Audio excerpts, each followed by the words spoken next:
19 books, 16 of which are books of poems, one a novel and one a story book for children, for which I am getting an award in Delhi on 12th by Asian Literary Society as the best children's book of the year.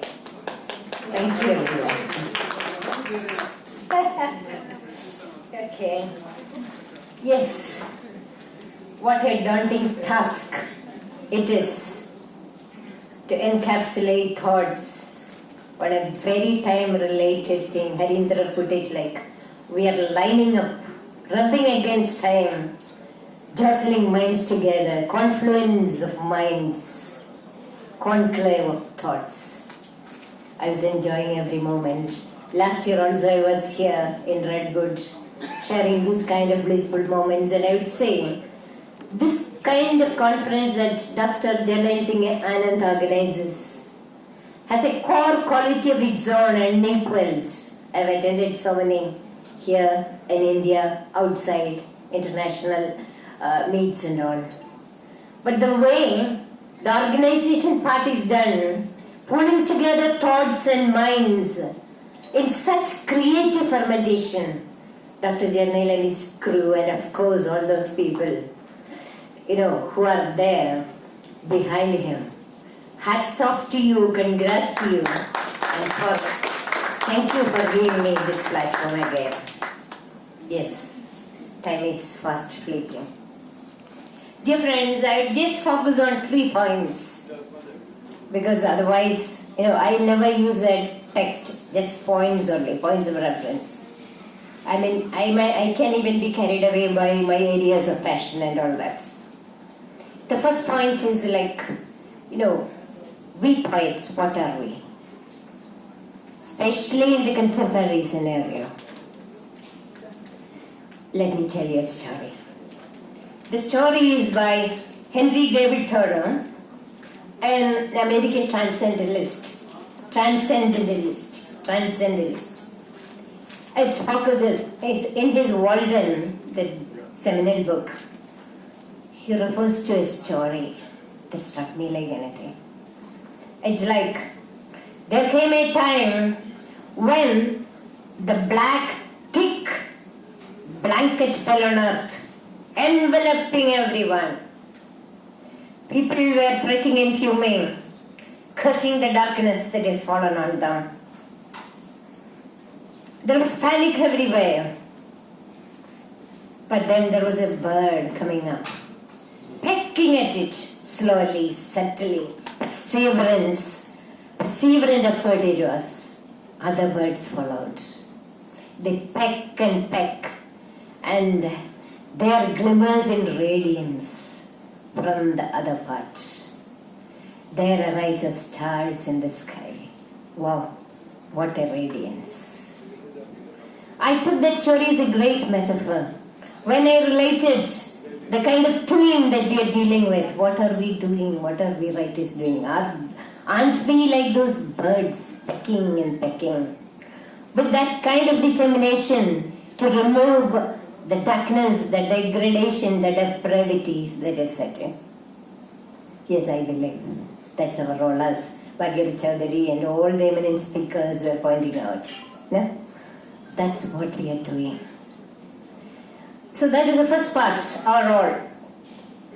I want to focus on, since we are moving on through, what you call slippery shores, where the sand loses out of our grip. How are we to approximate the contemporaneity that is engulfing us? There is so much of what Yeats would say in Second Coming. It was like turning and turning in the widening jail. The falcon cannot see the falconer. Everything lost. The center is lost. Yes. Dear friends, my dissertation, Yeats, Second Coming, Y.B. Yeats. Yeah. There, just a side reference. My doctoral work was on that fringe of it, like modern postmodern spirit, jostling against it. That was after the World War. William Carlos Williams. I think Maja might be aware of that great poet. William Carlos Williams of Patterson was my poet. He was a contemporary of Ezra Pound after Eliot. So many people bringing in a new trend. What is modernity, like that? And then comes the post-modernity with all its chaos. And that time, even in art, it reflected. Not only in poetry, but in art, literature, sculpture, everything. There was Marcel Duchamp coming with a live urinal for his photographic exhibition, because you want to approximate reality at your nose edges. That is it. So, there was a poem by William Carlos Williams, A Red Wheelbarrow. Much depends on a red wheelbarrow. Glazing in the rain beside the white chickens. Just approximating reality in its immediacy. And the other day I was having through conversation message with L.M. Sharma, sir, I said, how can you approximate the present in all its immediacy? How can you invoke a poetry of presence, I believe? Poetry of presence. My technique was something like, as like my own great mentor Williams told me. It's like, have that Zen-like way of looking at moment as fresh and new. Every moment is fresh and new. These moments, I was just savoring it, though I am a little bit in tenterhooks because I have to catch my flight in the afternoon. But each moment is precious. So when they say, Janai and others, they honored me with an award in experimental poetry. They say, why your voice is different, Molly? Yours is simple but profound. My last book was supposed to be released here, but the books didn't reach.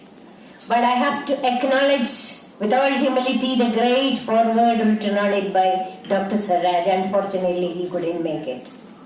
I just acknowledge with all my gratefulness. And there he has written, his signature on my book is something that I can cherish my life long. He says, Molly's poetry is dealing with silences. Transmogrified silences. Silences that have been made charming and meaningful, that resonates on the radar psyche. So, the second point I am elucidating is just giving an idea of my poetics. I just write, as somebody put it the other day, 2-line words, simple words. Words that can go deep. I don't know how it comes. Maybe I was reading all those poets like that. So images, concrete images. I just give you the clue to that. Simple present, mind you, the word of simple, grammatically simple present. Simple present carries so much of immediacy. When you read my poems, you can see. Mostly because you're close to it. At razor's edge, the reality is in front of you. But you're not molesting it so much with your subjectivity. That's why, as Dr. Saraj put it, in Molly's poetry there is profundity, but she is not a didactic poet. That's what I admire most in her. After all, I believe, who are we to say that this is the one thing that all of you have to come in my line of thinking? What is the role of didacticism? Especially, I am a poet, a Grannian poet.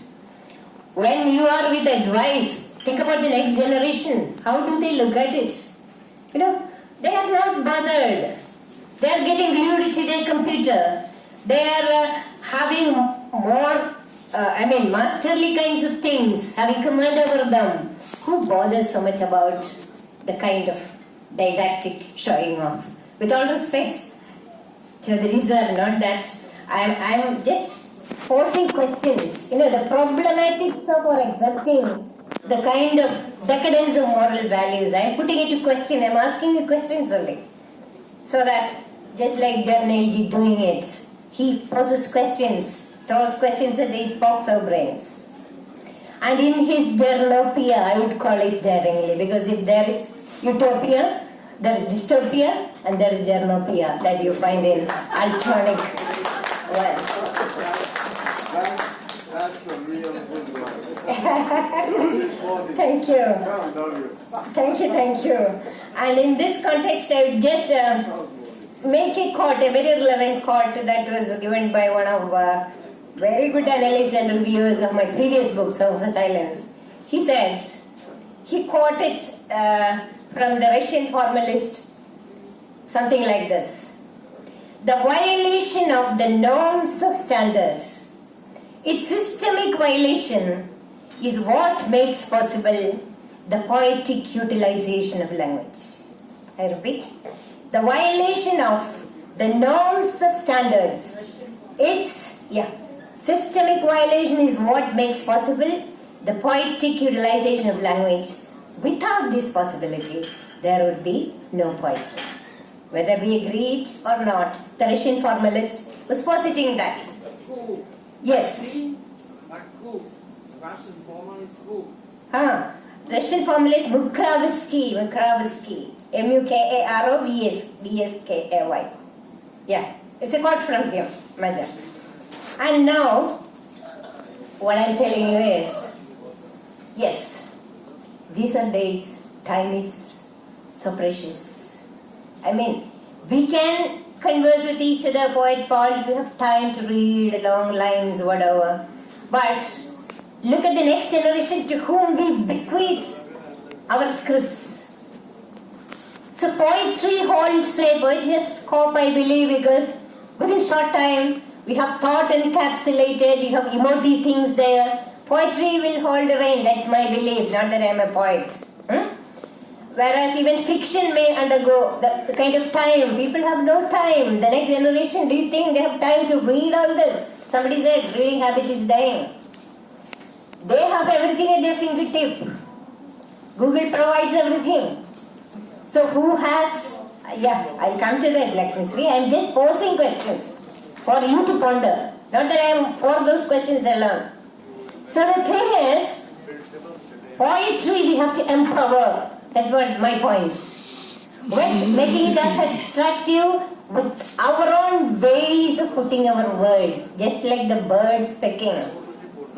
Here we are pecking out a kind of a world, a bright, radiant world with our words, the brilliance of words.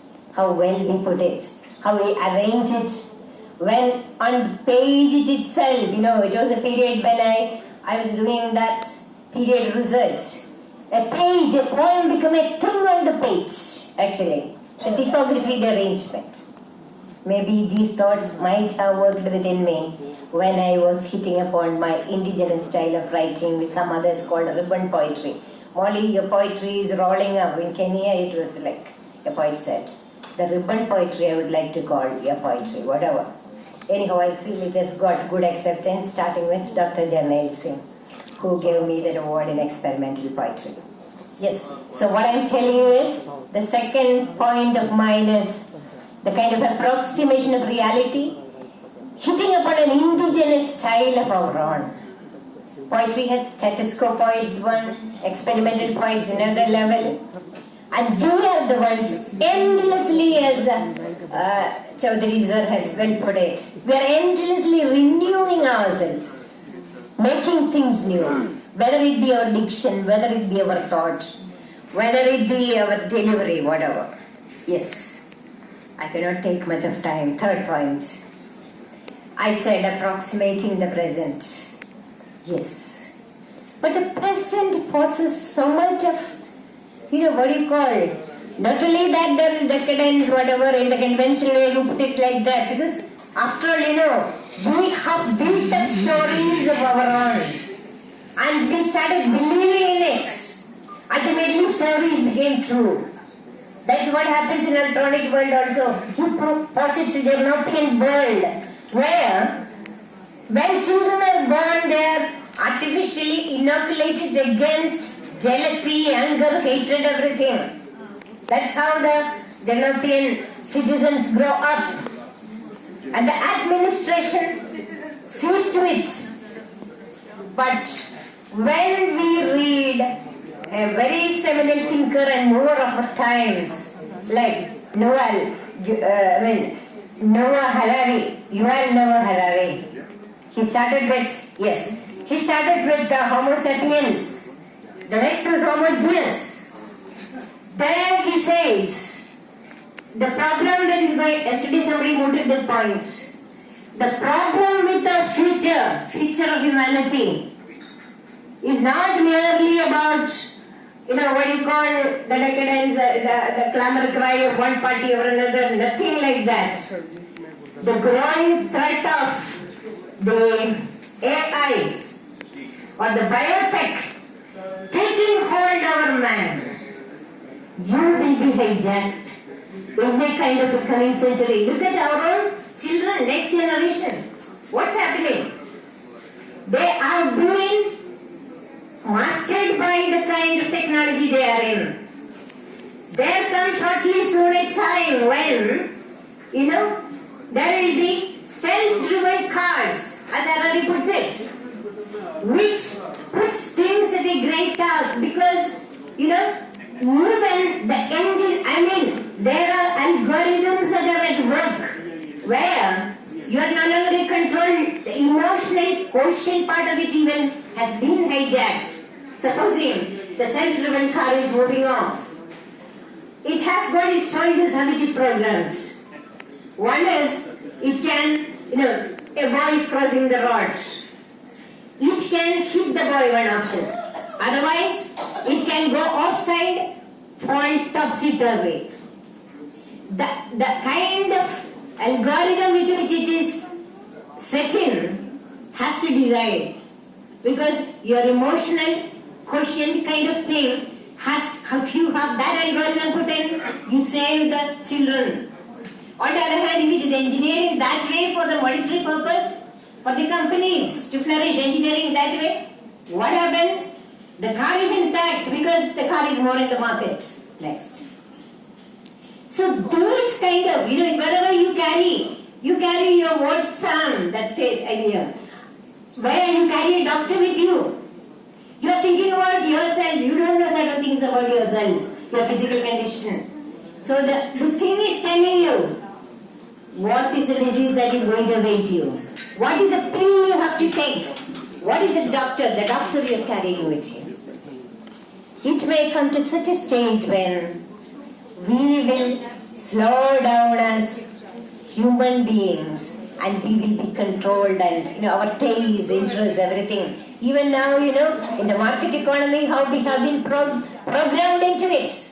The customer becomes the king and everything is oriented towards that only. You can be fair and lovely if you put on fair and lovely. A cultural code is just enforced on you. So these are questions I will tell you that we have to address. Yes, standing in our time and period, as I said again, we are picking at it. And we are putting out the kind of radiance that can set into these minds. And I hope and pray poetry outlives all that. Beyond all algorithms that are yet to come. Even emotive algorithms, which can work out, even encroach into your area of creativity. Still, human beings as such, we are divinely gifted. Our stories we build up, be it built up on the kind of right government, state government, central government, universal government, this kind of religion, that kind of religion. All these are going to fade away and a kind of universal cosmic thing is emerging. That is why when there was something like existential spirituality, I was so much into it. Because that's the kind of spirituality we have to evolve. Rubbing across all this, absorbing the best, not narrowing ourselves to any walls. We are working for love, kindness, tenderness for everyone.